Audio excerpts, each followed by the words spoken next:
Assalamualaikum warahmatullahi wabarakatuh. Perkenalkan, nama saya Bobindra Yudi dari kelas 12 mesin 3. Di sini saya akan menjelaskan tentang perakitan produk. Yang pertama, pengertian perakitan produk. Perakitan adalah suatu proses penyusunan dan penyatuan beberapa bagian komponen menjadi suatu alat atau mesin yang mempunyai fungsi tertentu. Pekerjaan perakitan dimulai bila objek sudah siap untuk dipasang dan berakhir bila objek tersebut telah bergabung secara sempurna. Perakitan juga dapat diartikan penggabungan antara bagian yang satu terhadap bagian lain atau pasangannya. Selanjutnya, B. Prinsip perakitan produk. Pada prinsip perakitan, dalam proses manufaktur terdiri dari pasangan semua bagian-bagian komponen menjadi suatu produk. Proses pengencangan, proses inspeksi, dan pengujian fungsional.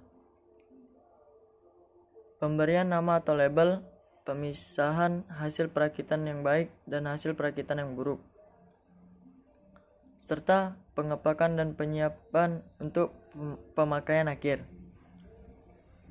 Perakitan merupakan proses khusus bila dibandingkan dengan proses manufaktur lainnya.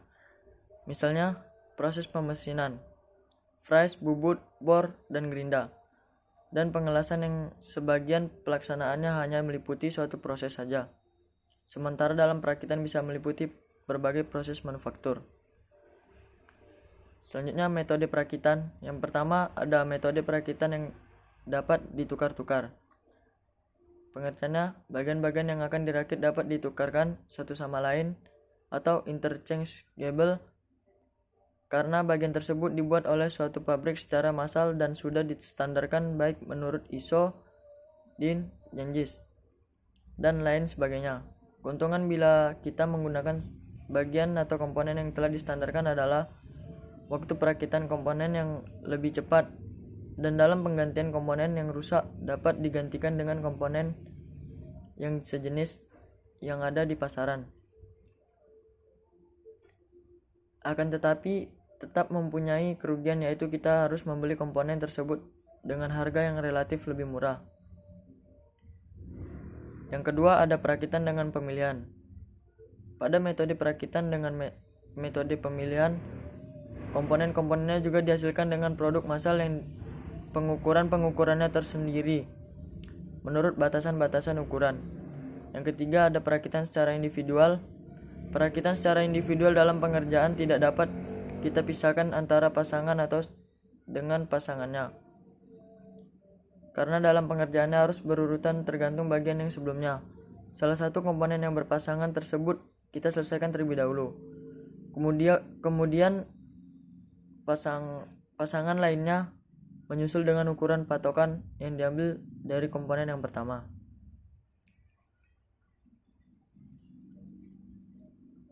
Selanjutnya, macam-macam perakitan. Yang pertama, ada perakitan manual. Perakitan yang sebagian besar proses dikerjakan secara konvensional atau menggunakan tenaga manusia dengan peralatan sederhana, tanpa alat-alat bantu yang spesifikasi atau khusus. Yang kedua, ada perakitan otomatis.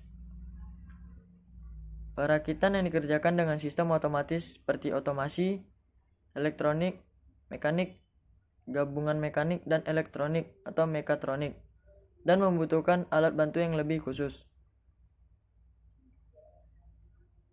Selanjutnya, ada jenis perakitan. Pengertiannya, yang pertama ada produk tunggal. Jenis perakitan tunggal yaitu perakitan dengan produk hanya satu jenis saja.